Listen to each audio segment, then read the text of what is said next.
Hello guys, आप देख रहे हैं मेडी नॉलेज। मैं YDXT एक बार फिर से आपके लिए एक शानदार वीडियो और एक सॉलिड मटेरियल लेके आया हूं, जो कि सिर्फ 15 क्वेश्चन का एक ऑब्जेक्टिव क्वेश्चंस का एक सेटअप है और बहुत ज़्यादा इंपॉर्टेंट है आने वाले एग्ज़ाम्स में।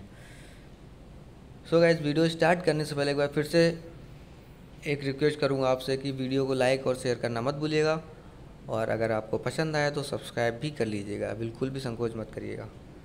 सो गाइस, स्टार्ट करते हैं आज का वीडियो।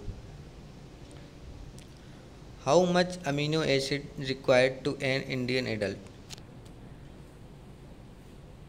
अब यहाँ पे गाइस कंफ्यूज मत होइएगा, इंडियन एडल्ट जो लिखा हुआ है, अब ये आप कंफ्यूज हो जाओ कि इंडियन एडल्ट को क्या होता है और फॉरेन के जो एडल्ट होते हैं उनको क्या चाहिए होता है। सो ये सिर्फ एक क्वेश्चन घुमाने के लिए है, माइंड की स्टेबिलिटी जानने के लिए। सो बिल्कुल भी कंफ्यूज मत होइएगा, सीधा सा क्वेश्चन है, how much amino acid required to an Indian adult. Adult में अमीनो एसिड कितना रिक्वायर्ड होता है। So first answer is 21, second 22, third 23, fourth 24। So सही आंसर क्या होगा गाइस? सही आंसर है 22 अमीनो एसिड रिक्वायर्ड होते हैं ह्यूमन बॉडी में।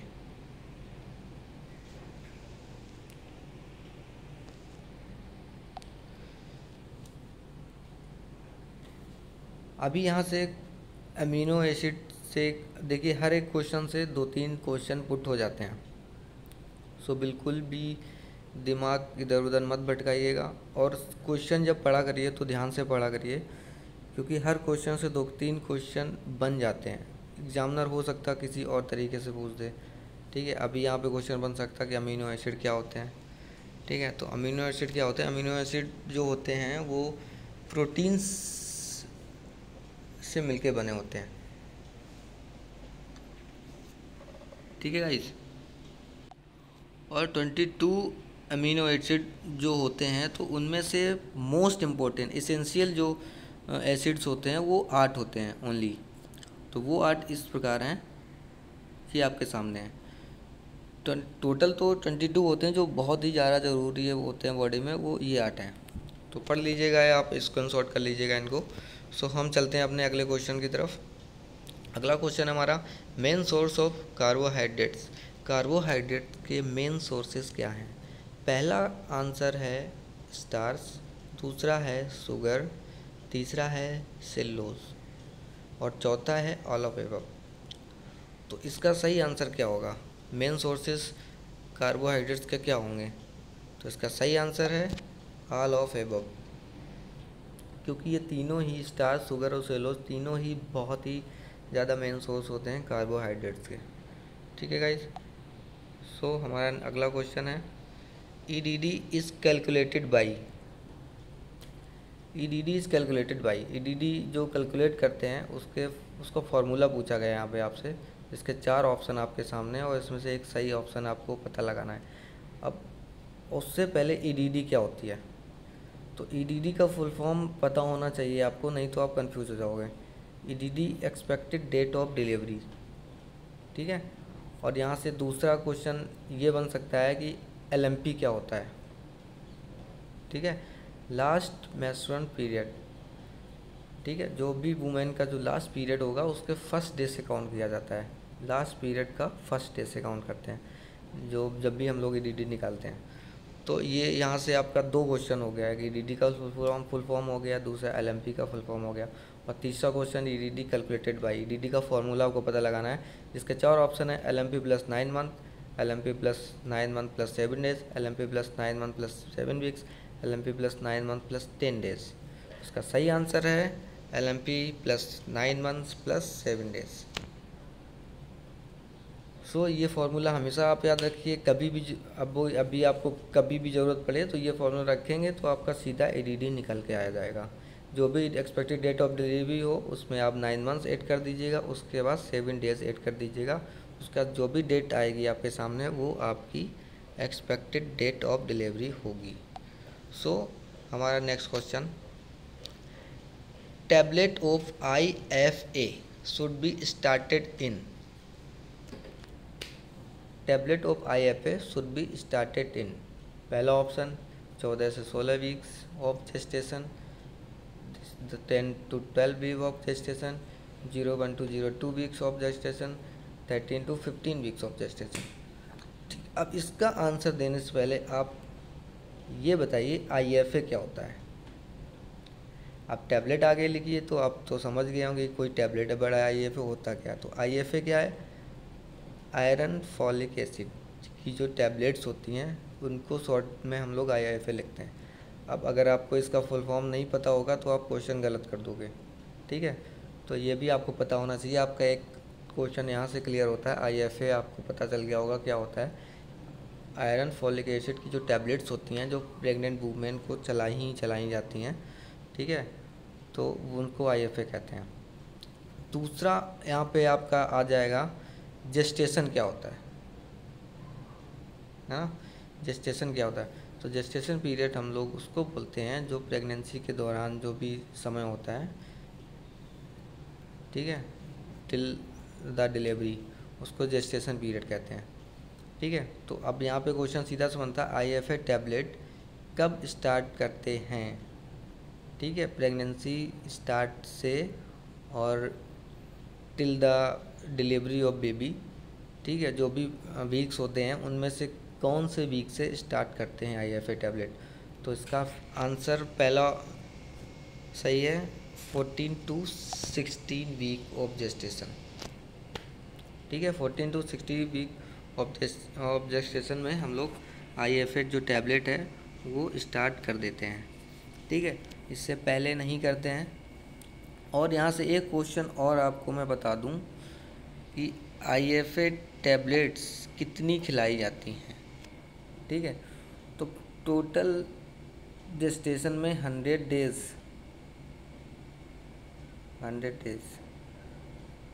आपको आयरन की टैबलेट खिलानी ही खिलानी है, ये ज़रूरी होता है, ठीक है। तो आपके 4 से 5 क्वेश्चन यहाँ से क्लियर होते हैं। चलते हैं हम लोग अपने अगले क्वेश्चन की तरफ। हमारा अगला क्वेश्चन है anaemia is during pregnancy. Anaemia is during pregnancy is confirm when HB level less than, ठीक है। ड्यूरिंग प्रेगनेंसी के दौरान हम लोग कब एनीमिया कंफर्म करेंगे कि उसका HB लेवल कितने से कम हो जाए, ठीक है। तो पहला ऑप्शन 11 ग्राम पर DL, 10 ग्राम पर DL, 13 ग्राम पर DL, 9 ग्राम पर DL।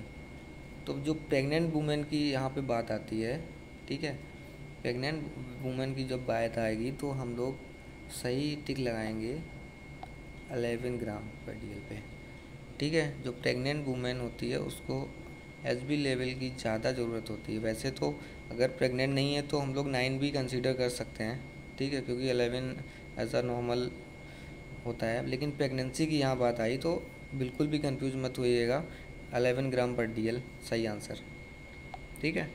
नेक्स्ट क्वेश्चन हमारा है what is mean by Sheehan's syndrome. बहुत ही अच्छा क्वेश्चन है गाइस। और ये क्वेश्चन जो भी हमारे रेलवे के एग्ज़ाम होते हैं और ESI के एग्ज़ाम होते हैं, PGI का एग्ज़ाम है, उसके लिए बहुत ही ज़्यादा इम्पोर्टेंट है, ठीक है।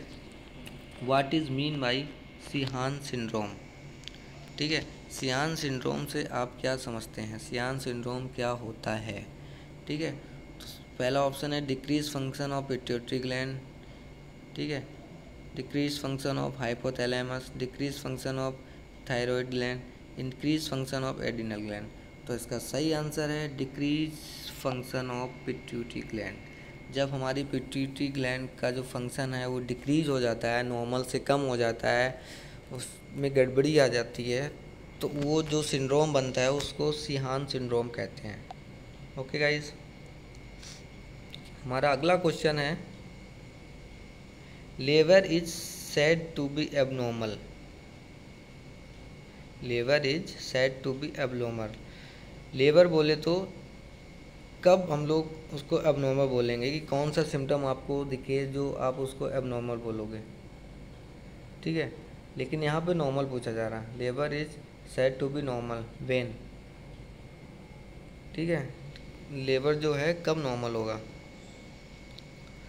तो ये आपके सामने ऑप्शन है onset is spontaneous, fetus present by vertex, completed without undue prolongation, and fourth one is all of above। ठीक है, तो इसके सारे ऑप्शन जो हैं वो सही हैं। अगर ये सारी चीज़ें हैं, ये और ये, तो आपका जो लेबर होगा वो नॉर्मल होगा। ठीक है गाइस, तो सही आंसर है डी। नेक्स्ट क्वेश्चन हमारा, number of tray to be prepare in labour room.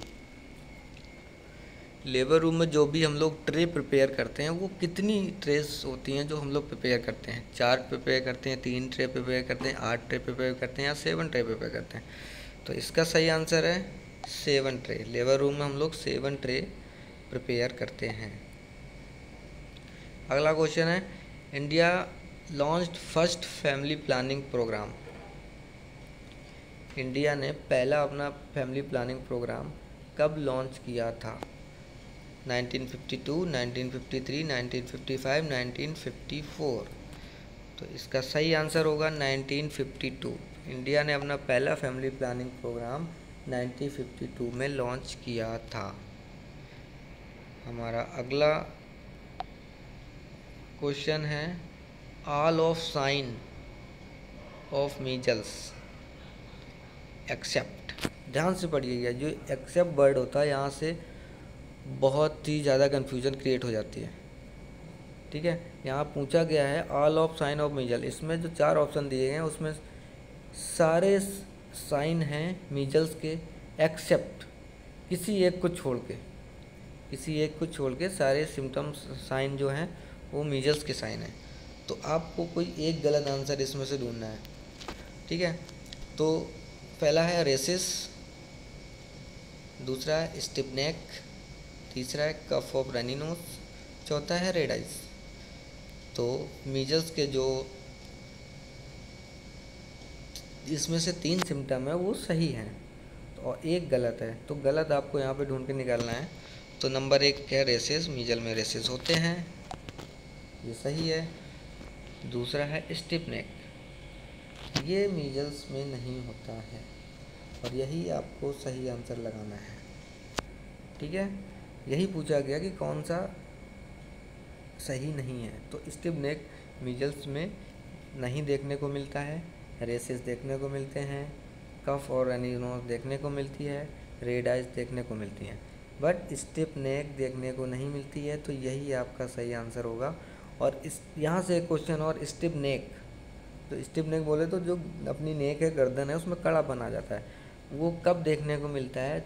वो देखने को मिलता है जब भी हम मेनिंजाइटिस होता है पेशेंट को। मेनिंजाइटिस का पता लगाने के लिए स्टिफ गर्दन आप अगर उठा के देखोगे पेशेंट की तो उसमें स्टिफनेस आ जाती है, कड़ापन आ जाता है गर्दन में।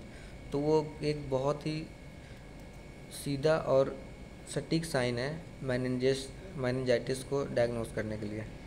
ओके गाइस, तो चलते हैं हमारे अगले क्वेश्चन की तरफ। Last case of small pox was reported in India.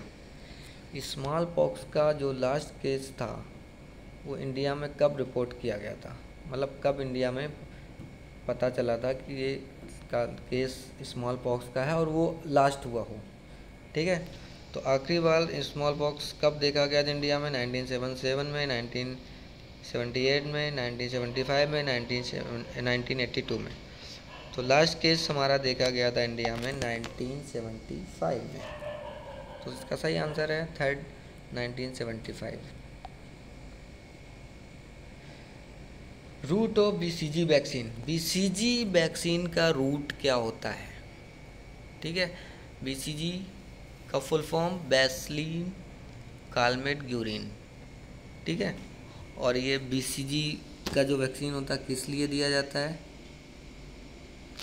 Mainly tuberculosis के लिए। ओके गाइस, तो इसका जो रूट है वो रूट पूछा गया है आपसे। तो इसका रूट IM सबक्यूटेनियस, IM बोले तो इंटरमस्कुलर, सब SC बोले तो सबक्यूटेनियस, ID बोले तो इंटरडर्मल एंड IB बोले तो इंट्रावेनस। तो इसका सही रूट होगा इंट्राडर्मल, तीसरा तीसरा आपका सही आंसर है। ठीक है, चलते हैं अपने अगले क्वेश्चन की तरफ। Parental polio vaccine is also known as, ध्यान से पढ़िएगा, इस पेरेंटल लगा है आगे। Parental polio vaccine is also known as Sabin, Salk, pentavalent and easy. ठीक है, तो इसका सही आंसर क्या है कि पेरेंटल पोलियो वैक्सीन का जो दूसरा नाम पूछ रहे हैं आपसे। पोलियो वैक्सीन का तो पोलियो वैक्सीन नाम होता है, बट पेरेंटल पोलियो वैक्सीन का दूसरा नाम क्या है वो पूछा जा रहा है। तो उसका सही आंसर होगा साल्क। साल्क जो होता है वो पेरेंटल पोलियो वैक्सीन का दूसरा नाम है। वैसे तो साबिन भी एक वैक्सीन है जो पोलियो वैक्सीन का एक फॉर्म है, बट यहाँ पे आंसर साल्क सही होगा। Okay guys,